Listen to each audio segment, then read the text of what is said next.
García Pavón, soy estudiante de Derecho de la Universidad de Pamplona. El día de hoy les voy a hablar acerca del error jurisdiccional. El error jurisdiccional se encuentra estipulado en la Ley 270 de 1996, por la cual se expide el Estatuto de Administración de Justicia. En su artículo 66 se define el error jurisdiccional como aquel que es cometido por una autoridad investida de facultad jurisdiccional en su carácter de tal, en el transcurso de un proceso materializado por una providencia contraria a la ley. ¿Cuándo hay lugar al error jurisdiccional? Para eso tenemos en cuenta dos criterios. El primer criterio de cuestionamiento es cuándo y cómo se da lugar al error jurisdiccional. Bueno, entonces existen dos cuestionamientos. El primer cuestionamiento es cuándo hay lugar a la configuración de error judicial. Recordemos que el error jurisdiccional es una de las modalidades donde el Estado se torna responsable por su función judicial. Esto consiste en que sobre un punto de hecho existen varias soluciones o interpretaciones jurídicamente relevantes o jurídicamente posibles, admisibles y justificadas, pero que el juez toma una decisión que no es justificada, que no es admisible y que no están contempladas en estas posibilidades.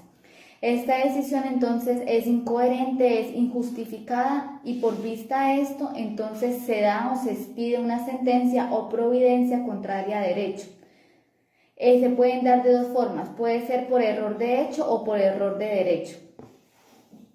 Bueno, el segundo cuestionamiento que tenemos es qué presupuestos se deben ser observados por quien reclame los perjuicios por esta causa. Bueno, primero que todos los presupuestos se encuentran regulados por la Ley 270 de 1996. Bueno, en el artículo 90 de la Constitución Política está estipulado que el Estado responderá patrimonialmente por todos aquellos daños antijurídicos que sean imputables, ya sean causados por acciones u omisiones de autoridades públicas. En el caso de ser condenado el Estado a la reparación patrimonial, ya sea por un daño doloso o culposo, el Estado remitirá contra la gente que causó este daño o este perjuicio. Mi nombre es Cindy Valeria Contreras Roa, soy estudiante de Derecho de la Universidad de Pamplona y en este instante les explicaré los elementos del error jurisprudencial. El primero de ellos es el sujeto pasivo de derecho y la segunda es una sentencia en firme. Cuando hablamos de sujeto pasivo de derecho, es aquella persona que ha sido condenada por sentencia en la que el juez condenó con error jurisprudencial. Y la segunda de ellas es una sentencia en firme, en el cual es aquella sentencia que reconoce de manera expresa un error jurisdiccional. Cuando la sentencia es en firme, la declaración del error jurisprudencial tiene efecto de cosa juzgada.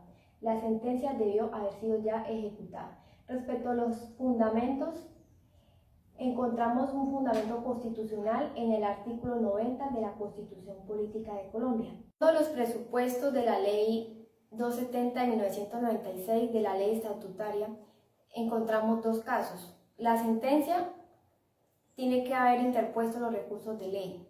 La Corte basó su fallo en la exequibilidad, en el argumento en que los ciudadanos tienen la obligación de colaborar con la justicia y la agilidad de los procesos. Por lo tanto, exigir que los ciudadanos interpongan los recursos de ley. Y cuando hablamos de providencia de estar en firme, esa ley tiene que estar en necesidad con un error jurisprudencial y tiene que estar constituido por una base de un proceso estatal y tiene que estar en firme. Y tiene que haber hecho a tránsito de cosa juzgada y poder interponer los recursos que la ley brinda, porque ya es lógico de hablar de un daño consecuente. Buenos días, mi nombre es Hernán Carreño Bautista, estudiante de la Universidad de Pamplona del programa de Derecho. Hoy les vengo a hablar de qué es el error de hecho. El error de hecho implica una equívoca percepción respecto de las personas, de la naturaleza de la decisión judicial en cuanto al objeto de la decisión y a los motivos de la misma.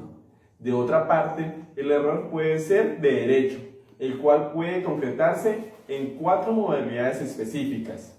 La primera modalidad es la violación directa del orden positivo. La segunda modalidad es la interpretación del orden positivo. La tercera modalidad es la errónea interpretación del orden positivo y la cuarta y última modalidad es la violación por aplicación indebida del orden positivo.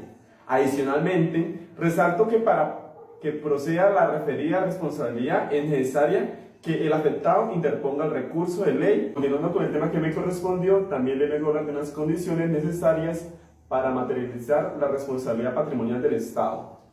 Siendo así las cosas, vemos el error jurisdiccional debe estar contenido en una prudencia judicial que se encuentre en firme. Esto quiere decir que aun cuando una decisión judicial resulte equivocada, si aún puede ser revocada o modificado el daño no resulta cierto, pues el error no producirá efectos jurídicos y además podría superarse con la intervención superior funcional. Por otra parte, podemos hablar que puede ser de orden fáctico o normativo. ¿Esto qué quiere decir? Que el primero supone diferencias entre la realidad procesal y la decisión judicial, porque no consideró un hecho debidamente probado o se consideró como fundamental un hecho que no lo era. También puede ocurrir que se presenten distancias entre la realidad material y la procesal. Tanto no se decretaron pruebas conducentes para determinar el hecho relevante para el derecho o porque la decisión judicial se fundamentó en un hecho que posteriormente se va a demostrar en falso. El error normativo o derecho supone equivocaciones en la aplicación del derecho, pues se aplicó al caso concreto una norma que no era relevante o que dejó de aplicarse una directa o indirecta aplicabilidad al mismo. Buen día, mi nombre es Sandra Maribel Ospina Martínez, abogada en formación de la Universidad de Pamplona. En esta ocasión quiero hablarles un poco acerca de las providencias judiciales sobre las que se puede demandar el daño antijurídico por error judicial. Son así los fallos de las altas cortes.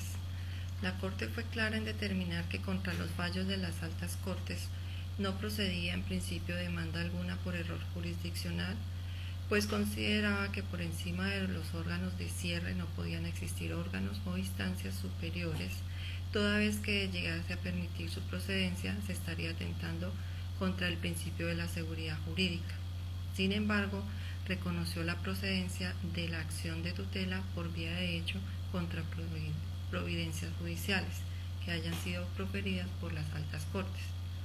Los fallos expedidos por cualquier autoridad investida de la facultad jurisdiccional, de acuerdo con el artículo 66 de la Ley 270 de 1996, para que una providencia pueda ser susceptible de ser demandada por error judicial, se debe tratar en principio de una decisión proferida por una autoridad investida de la facultad jurisdiccional en el curso de un proceso judicial y que resulte contraria a la ley.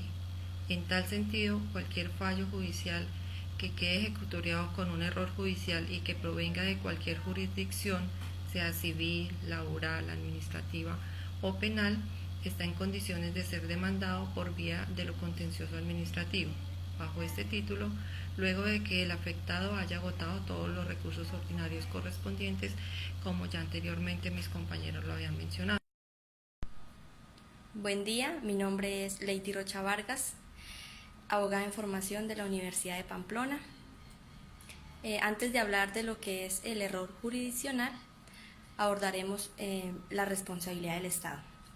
Entonces, la responsabilidad del Estado surgió de la irresponsabilidad del mismo, siendo la responsabilidad del Estado, valga la redundancia, una de las características claras del Estado social de derecho, la cual busca defender los derechos e intereses colectivos en concordancia con la resolución de sus casos jurídicos.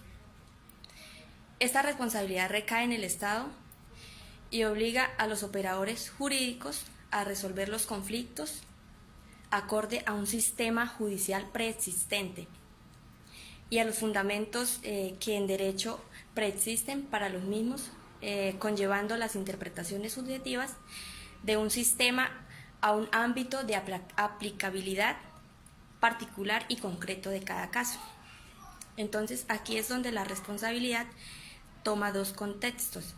significativos frente a la concreción de la misma, y entonces decimos que es la norma como tal y la forma de interpretarla. Buen día, mi nombre es Jessica Milena Mendoza Durán, abogada en formación de la Universidad de Pamplona. El día de hoy les voy a hablar lo que es la reparación integral por el daño antijurídico causado por el error jurisdiccional.